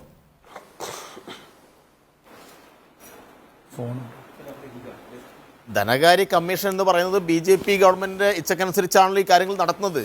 ഇപ്പോൾ ധനകാര്യ കമ്മീഷൻ നടത്തിക്കൊണ്ടിരിക്കുന്ന ഇടപെടലിനെ സംബന്ധിച്ചിട്ടാണ് പറഞ്ഞത്. അതിൻ്റെ വിഹിതത്തിനുണ്ടാകുന്ന കുറവും അതിന്മേൽ കേരളം പോലെയുള്ള സംസ്ഥാനത്തുണ്ടാകുന്ന നഷ്ടത്തെക്കുറിച്ച് തന്നെയാണ് പറയുന്നത്. ഇപ്പം ജനസംഖ്യാനുപാതികം എന്ന് പറയുമ്പോൾ കേരളം ഇപ്പം ജനസംഖ്യയുടെ കാര്യത്തിൽ അതുമായി ബന്ധപ്പെട്ട നിയന്ത്രണങ്ങൾ വളരെ കൃത്യമായി നടപ്പാക്കുന്നു, അതുമായി ബന്ധപ്പെട്ട കാര്യങ്ങൾ മുന്നോട്ട് പോകുന്നു. കേരളത്തിന് ജനസംഖ്യാനുപാതികമായി കിട്ടുന്ന തുക അതിനെ മാത്രം അടിസ്ഥാനപ്പെടുത്തി പറഞ്ഞാൽ ചിലപ്പോൾ വലിയ കുറവുണ്ടാവുന്നു. ഇപ്പോൾ കേരളത്തിൽ ഒരു സിമ്പിളായ ഒരു കണക്ക് പറഞ്ഞാൽ 1 രൂപ നികുതി അടക്കുമ്പോൾ 25 പൈസയാണ് നമുക്ക് തിരിച്ചു കിട്ടുന്നതെന്ന് പറയുന്നു. യഥാർത്ഥത്തിൽ 1 രൂപ അങ്ങോട്ട് അടക്കുമ്പോൾ മറ്റ് സംസ്ഥാനത്തിൽ ഇപ്പം ബീഹാറിൻ്റെ കണക്ക്, ഉത്തർപ്രദേശിൻ്റെ കണക്ക് 1 രൂപ 79 പൈസ ഉത്തർപ്രദേശിന് കൊടുക്കുകയാണ്. അപ്പോൾ അങ്ങനെയെല്ലാമുള്ള വലിയ അന്തരം നമ്മുടെ സംസ്ഥാനവും മറ്റ് സംസ്ഥാനങ്ങളുമായി ബന്ധപ്പെട്ട് ഉണ്ടാവുന്നു. ഈ പ്രശ്നങ്ങൾ പരിഹരിക്കണം. ഇപ്പോൾ ഇവിടെ ആ കാര്യങ്ങളെ കാണാതെ സംസ്ഥാന ഗവൺമെൻറ് ചെയ്യേണ്ട ചില കാര്യങ്ങൾ ചെയ്യാത്തത് കൊണ്ട് ഇവിടെ ചില സാങ്കേതിക പ്രശ്നങ്ങളെ മുൻനിർത്തി കേന്ദ്ര ഗവൺമെൻറ് ഫണ്ടെല്ലാം തടയുന്നു. അതുകൊണ്ട് നിങ്ങൾക്ക് ഭരിക്കാൻ അറിയില്ല, ഇങ്ങനെയല്ല ഭരിക്കേണ്ടത് എന്നൊക്കെയുള്ള വാദങ്ങളാണല്ലോ മുന്നോട്ട് വെക്കുന്നത്. ഇപ്പോൾ കേന്ദ്രത്തിൽ ഡൽഹിയിൽ നടക്കുന്ന സമരവുമായി ബന്ധപ്പെട്ടും കേരളത്തിലെ ധനസ്ഥിതിയുമായി ബന്ധപ്പെട്ട് കേരളത്തിൻ്റെ മുഖ്യമന്ത്രി കേരളത്തിൻ്റെ പ്രതിപക്ഷ നേതാവിനെയും പ്രതിപക്ഷ ഉപനേതാവിനെയൊക്കെ വിളിച്ച് ചർച്ച നടത്തിയല്ലോ. ആ സമയത്ത് മുഖ്യമന്ത്രിയും ഈ ഗവൺമെൻറ്റും പറയുന്ന കാര്യങ്ങൾ ആ കാര്യത്തിനോട് എത്ര ആ യോഗത്തിൽ വെച്ച് അനുകൂലമായ സമീപനമാണ് സ്വീകരിച്ചത്. പക്ഷേ പുറത്തിറങ്ങിയിട്ട് പിന്നീട് കാര്യങ്ങൾ ആലോചിച്ച് പറയാം എന്ന് പറയുമ്പോഴാണല്ലോ മറ്റ് തലത്തിൽ രാഷ്ട്രീയമായിട്ടുള്ള ഇടപെടൽ ഇതിനകത്ത് ഉണ്ടാവുന്നത്. കേരളത്തിലെ എം പിമാരുടെ യോഗം വിളിച്ചിട്ടുണ്ടല്ലോ.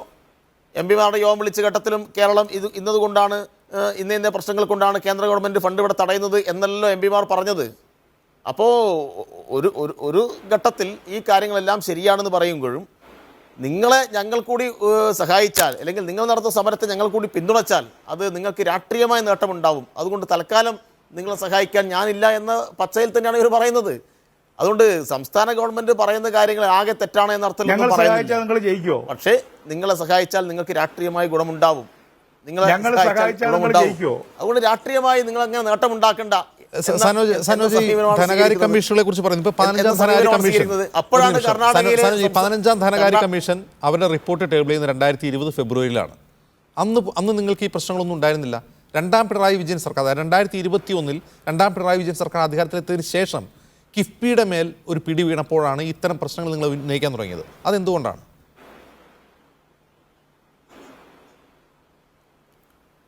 അല്ല, കിഫ്ബിയുടെ മേൽ പിടിവീഴെന്ന് പറഞ്ഞാൽ സംസ്ഥാനത്തിൻ്റെ വികസനത്തെ ആകെ ബാധിക്കുന്ന വിധത്തിലേക്ക് കാര്യങ്ങൾ പോകുന്നു.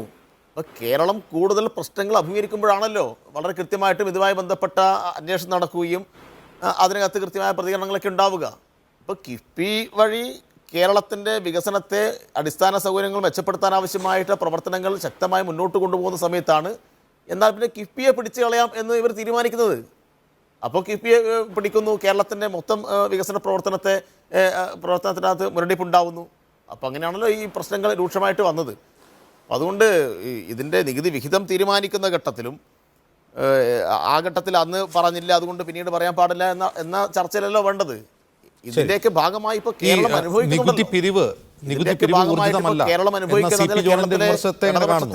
ഈ ഫിനാൻഷ്യൽ മിസ്മാനേജ്മെന്റ് ഉണ്ട്, അത് കാണാതെ ഇരുന്നുകൂടാ, നികുതി പിരിവ് ഒട്ടും ഊർജിതമല്ല എന്നൊരു വിമർശനം കൂടി CPI ജോൺ മുന്നോട്ട് വയ്ക്കുന്നുണ്ട്. സനോജ്, അല്ല, അതിനകത്ത് ഒരു കാര്യം കൂടി പറയാനുണ്ട്. ഇപ്പൊ ബി ജെ പിയുടെ വക്താവ് പറഞ്ഞ ചില കാര്യങ്ങൾ കൂടി പറയാനുണ്ട്. BJP വക്താവ് പറഞ്ഞത് ഇപ്പൊ കേരള ഈ പ്രശ്നങ്ങളൊക്കെ ഉണ്ടാവുന്നത് ഈ പ്രശ്നങ്ങളൊക്കെ ഉണ്ടാവുന്നത് ഈ പിണറായി വിജയൻ ഗവൺമെന്റ് ഈ ധൂർത്ത് കൊണ്ടാണെന്നാണ് പറഞ്ഞത്. ഒരു കാര്യം BJPയുടെ നേതാവ് മനസ്സിലാക്കേണ്ടത്, നിങ്ങളുടെ പ്രധാനമന്ത്രിയും നിങ്ങളുടെ ഭരണ സംവിധാനത്തിൻ്റെ ഭാഗമായിട്ട് കോടികൾ, ജനങ്ങൾക്ക് അനുഭവിക്കേണ്ട കോടികളാണ് നിങ്ങൾ പല വിധത്തിലും ദൂർത്തടിച്ച് കളയുന്നത്. പ്രധാനമന്ത്രിക്ക് സഞ്ചരിക്കാനുള്ള വിമാനത്തിന് വാങ്ങിയതിൻ്റെ ചിലവ് പറയണോ? ഇനിയിപ്പോൾ അതൊക്കെ പോട്ടെ, നമ്മുടെ എല്ലാം നാട്ടിലെ റെയിൽവേ സ്റ്റേഷനിൽ ഇപ്പോൾ പ്രധാനമന്ത്രി നരേന്ദ്രമോദിയുടെ സെൽഫി പോയിന്റ് സ്ഥാപിക്കുന്നുണ്ട്. എത്ര കോടിയാണ് വേണ്ടി ചിലവഴിച്ചത്? അപ്പോൾ ആയിരക്കണക്കിന് കോടി രൂപ ഈ സെൽഫി പോയിന്റിന് വേണ്ടി ചിലവഴിക്കുന്നു. അതിനെക്കുറിച്ച് ഒന്നും പറയാതെ 28 ലക്ഷം മുടക്കിയിട്ട് ഇവിടെ കേരളീയം നടത്തിയതിനെ കുറിച്ചൊക്കെയാണ് ഇയാൾക്ക് ആശങ്കയുള്ളത്. അപ്പോൾ ഇതൊക്കെ ആരാണ് ദൂർത്ത് നടത്തുന്നതൊക്കെ അറിയാം. യഥാർത്ഥ പ്രശ്നം ഏതെങ്കിലും ഇവിടെ നടത്തിയ ഏതെങ്കിലും ആഘോഷ പരിപാടി സംബന്ധിച്ചോ അല്ലെങ്കിൽ ഇവിടെ നടത്തിയിട്ട് എന്തെങ്കിലും യാത്രയെ സംബന്ധിച്ചോ അല്ല. 54,700 കോടി കേരളത്തിന് കുടിശ്ശികയാക്കി വെച്ച് കേരളത്തിന് അർഹതപ്പെട്ട പണം നിഷേധിച്ചിട്ട് കേരളത്തിലെ പ്രശ്നങ്ങൾ 28 ലക്ഷമാണ്, അല്ലെങ്കിൽ 3.5 ലക്ഷത്തിൻ്റെ ഇത് വാങ്ങിയതാണ്, ഇത്ര ലക്ഷത്തിന് മുഖ്യമന്ത്രിയുടെ വീട് പെയിൻ്റ് അടിച്ചതാണ് എന്നൊക്കെയുള്ള വളരെ ലളിതമായ യുക്തിയിലേക്ക് കാര്യങ്ങൾ അവതരിപ്പിച്ച് കൊണ്ടുവരാണ് BJP വക്താവ് ശ്രമിക്കുന്നത്. അതൊരിക്കലും അംഗീകരിച്ച് പോകാൻ വേണ്ടി കഴിയുന്ന ഒന്നല്ല. യഥാർത്ഥത്തിൽ നിങ്ങളുടെ പ്രധാനമന്ത്രിയും നിങ്ങളുടെ ഗവൺമെൻറ്റും എന്തെല്ലാം കാര്യങ്ങളിൽ ദൂർത്തടിച്ചിട്ടുണ്ട്, എങ്ങനെയെല്ലാം കോർപ്പറേറ്റുകൾ സഹായം ചെയ്തു കൊടുത്തിട്ടുണ്ടെന്നെല്ലാം നമുക്കറിയാവുന്ന കാര്യമാണ്. ഇപ്പോൾ കഴിഞ്ഞ 22% കോർപ്പറേറ്റ് ടാക്സ് ഇളവ് ചെയ്ത് കൊടുത്തു, നമ്മൾ കണ്ടതാണല്ലോ. ആർക്കാ അതിന് നേട്ടം ഉണ്ടായിട്ടുള്ളത്? അപ്പോൾ ഇങ്ങനെയെല്ലാമുള്ള നിലയിൽ കോർപ്പറേറ്റ് സഹായിക്കുന്ന സമീപനം മാത്രമാണ് BJP നടത്തിക്കൊണ്ടിരിക്കുന്നത്. അതുകൊണ്ട് BJPയുടെ ഉപദേശം ഇക്കാര്യത്തിൽ കേരളത്തിന് ആവശ്യമില്ല. നിങ്ങൾ അർഹതപ്പെട്ട കാര്യം ഇങ്ങോട്ട് കൊടുത്താൽ മതി. അത് നിങ്ങളുടെ ഔദാര്യമായിട്ട് കാണേണ്ട കാര്യമില്ല. കേരളത്തിലെ ജനങ്ങളുടെ അവകാശമാണ്. അത് ഈ രാജ്യത്തിൻ്റെ ഭരണഘടന മുന്നോട്ട് വെക്കുന്ന ഫെഡറൽ തത്വത്തിൻ്റെ ഭാഗമായി കൊടുക്കേണ്ടതാണ്. അപ്പോൾ അതെല്ലാം നിഷേധിച്ചുകൊണ്ടാണ് ഈ ഗവൺമെൻറ് ഈ കാര്യങ്ങൾ കാണുന്നത്. അതുകൊണ്ട് ആ കാര്യങ്ങളൊന്നും കാണാതെ കേരളത്തിലെ എന്തോ ചില കുഴപ്പങ്ങൾ കൊണ്ടാണ് ഈ പ്രതിസന്ധി മൊത്തം, അതുകൊണ്ട് കേരളത്തിലെ ഗവൺമെൻറ് ഭരിക്കാൻ അറിയില്ല, ഇറങ്ങിപ്പോട്ടെ എന്ന ഒരു തലത്തിലേക്ക് ഉള്ള കാഴ്ചപ്പാടിനെയാണ് രാഷ്ട്രീയമായ ഇടുങ്ങിയ കാഴ്ചപ്പാടെന്ന് പറയാനേ കഴിയൂ. ശരി, ശ്രീ അശോക് കുമാർ, ഇപ്പോൾ വർഷങ്ങളായി BJP രണ്ട് പതിറ്റാണ്ടായി BJP ഭരിക്കുന്നൊരു സംസ്ഥാനമാണ് മധ്യപ്രദേശ്. അവരുടെ സ്റ്റേറ്റ് GDPയുടെ 30% മുകളിലാണ് അവരുടെ കടം. അത് വലിയ തുകയാണ്. മധ്യപ്രദേശ് പോലെ വലിയൊരു സംസ്ഥാനത്തിൻ്റെ SGDP വെച്ച് നോക്കുമ്പോൾ അതൊരു വലിയ തുകയാണ്. അപ്പോൾ ഞാൻ തന്നെ പങ്കെടുത്തൊരു വാർത്താ സമ്മേളനത്തിൽ ഈ നിർമ്മലാ സീതാരാമനോട് ഈ കാര്യം ചോദിച്ചു. ഈ മറ്റ് സ്റ്റേറ്റുകളെ നിങ്ങളിങ്ങനെ കടത്തിൻ്റെ പേര് പറഞ്ഞ് മുറുകെ പിടിക്കുമ്പോൾ ഇത് നിങ്ങൾ കാണാത്തതെന്ന് ചോദിച്ചപ്പോൾ അന്ന് നിർമ്മലാ സീതാരാമൻ പറഞ്ഞ മറുപടി അത് 30% ഉള്ളൂ എന്നാണ്. കേരളത്തിൻ്റെ ശതമാനം 36% ഉള്ളൂന്നേ. 36%. അപ്പോൾ 30% മധ്യപ്രദേശിനോടൊരു നയം, 36% കേരളത്തോട് മറ്റൊരു നയം, അത് രാഷ്ട്രീയം തന്നെയാണ് സ്വന ചൂണ്ടിക്കാട്ടുന്നത് പോലെ. 15ാം ധനകാര്യ കമ്മീഷൻ റവന്യൂ ഡെഫിസിറ്റ് ഗ്രാന്റ് കൊടുത്തപ്പോൾ 20 കോടി ജനസംഖ്യയുള്ള BJP ഭരിക്കുന്ന UP ഉത്തർപ്രദേശിനില്ല ഗ്രാന്റ്, ഗുജറാത്തിന് ഗ്രാന്റ് ഇല്ല, മധ്യപ്രദേശിന് ഗ്രാന്റ് ഇല്ല, മഹാരാഷ്ട്രയ്ക്ക് ഗ്രാന്റ് ഇല്ല. ഈ 4 സംസ്ഥാനങ്ങളും BJP ആണ് ആ കാലത്തിൽ അധികാരത്തിലിരിക്കുന്നത്. അവിടുത്തെ ജനസംഖ്യയും കേരളത്തിന്റെ ജനസംഖ്യയും തമ്മിൽ ഒന്ന് താരതമ്യം ചെയ്യാം. എന്താണ് ഇവർക്ക് കൊടുക്കാൻ? ഇപ്പൊ CP ജോൺ പറഞ്ഞതുപോലെ ആ ഗ്രാന്റ് വാങ്ങുമ്പോൾ 2500 കോടി രൂപ മാസച്ചെലവിന് വേണമെങ്കിൽ 1700 കോടി രൂപയും ഈ ഗ്രാന്റിൽ നിന്നാണ് എടുത്തത്. ബാക്കി പണം എത്രയാണെന്ന് നമുക്ക് കണക്കൂട്ടാലോ. ബാക്കി പണം എവിടുന്നാ കിട്ടിയത്?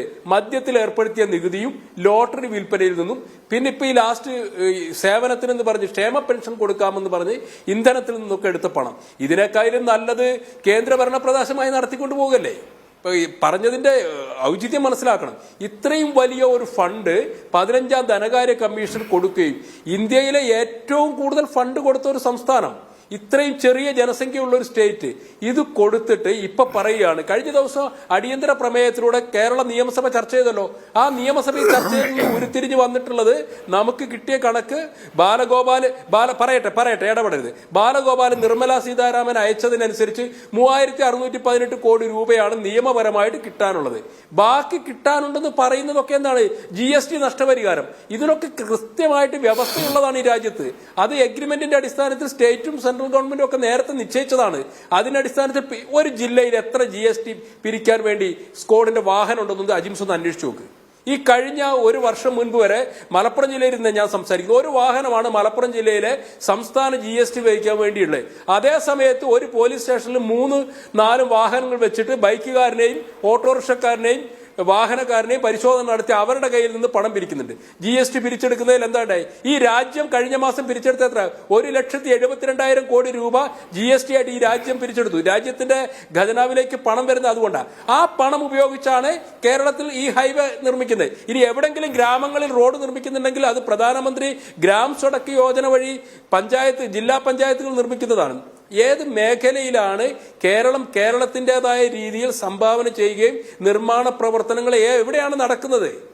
എന്നിട്ട് ഇവിടുത്തെ കേരളത്തിന്റെ ഒരു പൊതുബോധ്യം അനുസരിച്ച് കേരളത്തിൽ കേന്ദ്ര വിരുദ്ധമായിട്ട് പറഞ്ഞു കഴിഞ്ഞാൽ നടക്കുമെന്നാണ് പറയുന്നത്. ഇത് എന്ത് അടിസ്ഥാനത്തിലാണ് പറയുന്നത്? കടമെടുക്കുന്ന മഹാരാഷ്ട്ര മധ്യപ്രദേശിന് കാര്യം പറഞ്ഞല്ലോ. കടമെടുക്കുന്നതിന് പരിധിയില്ലേ? ഈ കടത്തെക്കുറിച്ച് ചിന്തിക്കണ്ടേ? ഈ ധവളപത്രത്തിന് ശേഷം എന്ത് മാറ്റമാണ് ഉണ്ടായിട്ടുള്ളത്? അപ്പൊ ഈ കടം ഇനിയും കേന്ദ്ര സർക്കാർ കിട്ടണം എന്നൊക്കെ പറയുമ്പോൾ നിങ്ങൾ എന്ത് ചെയ്തു? GDP എത്ര പെർസെന്റേജ് ആണ് കേന്ദ്രം കടമെടുത്തെന്ന് അറിയാം? എങ്ങനെ? മൊത്തം രാജ്യത്തിന്റെ GDP എത്ര പെർസെന്റേജ് ആണ് ഇവർ കടമെടുത്തിട്ടുണ്ട്? കേന്ദ്ര സർക്കാരിന് ഇതിന് പരിധിയൊന്നുമില്ല. കടമെടുക്കുന്നത് എവിടെയാണ് ചെലവഴിക്കുന്നത്?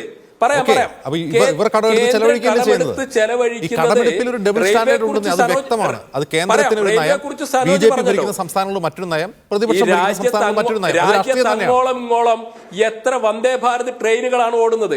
തിരുവനന്തപുരവും തൃശ്ശൂരും കോഴിക്കോടും അടക്കമുള്ള റെയിൽവേ സ്റ്റേഷനുകളിൽ പുതിയ ബിൽഡിങ്ങും പുതിയ മാറ്റം വരുന്നത് നിങ്ങൾ കണ്ടിട്ടുണ്ടാവില്ലേ? അതറിഞ്ഞില്ലേ? ഇനി കോർപ്പറേറ്റുകളെ കുറിച്ച് പറയുന്നു. കോർപ്പറേറ്റുകളുടെ ബലൂൺ പാറിച്ചത് വിഴിഞ്ഞത്ത് ആരാണെന്ന് നമുക്ക് കൃത്യമായിട്ട് അറിയാം. അദാനിയുടെ ബലൂണും കൈ പിടിച്ച് നിന്നത്, അതിന്റെ ആനുകൂല്യം പറ്റുന്നത് ആരാന്നറിയാം. ഇതൊക്കെ നമുക്കും അറിയുന്നു. കോർപ്പറേറ്റുകളുടെ എല്ലാ ആനുകൂല്യങ്ങളും വളരെ ഭംഗിയായിട്ട് വേണ്ടുവോളം ആസ്വദിക്കുക. എന്നിട്ട് തരം കിട്ടിയാൽ കോർപ്പറേറ്റുകളെ കുറ്റം പറയാം. കോർപ്പറേറ്റുകളെ കുറ്റം പറഞ്ഞു കഴിഞ്ഞാൽ അത് കേന്ദ്ര സർക്കാരിനെ ആണെന്നും ഈ നാട്ടിലെ സാധാരണക്കാരായ പഴയ ആളുകളെ, പഴയ കമ്മ്യൂണിസ്റ്റ് അനുഭാവികളെ ഇനിയും ഇത് പറഞ്ഞ് പറ്റിക്കാമെന്ന് സനോജിനെ പോലുള്ള പുതുതലമുറപ്പെട്ട ആളുകൾ ചിന്തിക്കുന്നത്. സംസ്ഥാന സർക്കാരിൽ ആരോപിക്കപ്പെടുന്ന ഫിനാൻഷ്യൽ മിസ്മാനേജ്മെന്റ്, സാമ്പത്തിക കെടുകാര്യസ്ഥത, ഈ 2 വിഷയങ്ങളെയും ജനങ്ങളെ ബോധ്യപ്പെടുത്തുന്ന രീതിയിൽ ജനങ്ങളോട് സംസാരിക്കേണ്ടതുണ്ട് പ്രതിപക്ഷവും സർക്കാരും എന്ന് ഈ സംവാദം വ്യക്തമാക്കുന്നു. വളരെ നന്ദി ശ്രീ CP ജോൺ, ശ്രീ സനോജ്, ശ്രീ അശോക് കുമാർ ഇത്രയും സംസാരിച്ചതിന് ഇടവേള.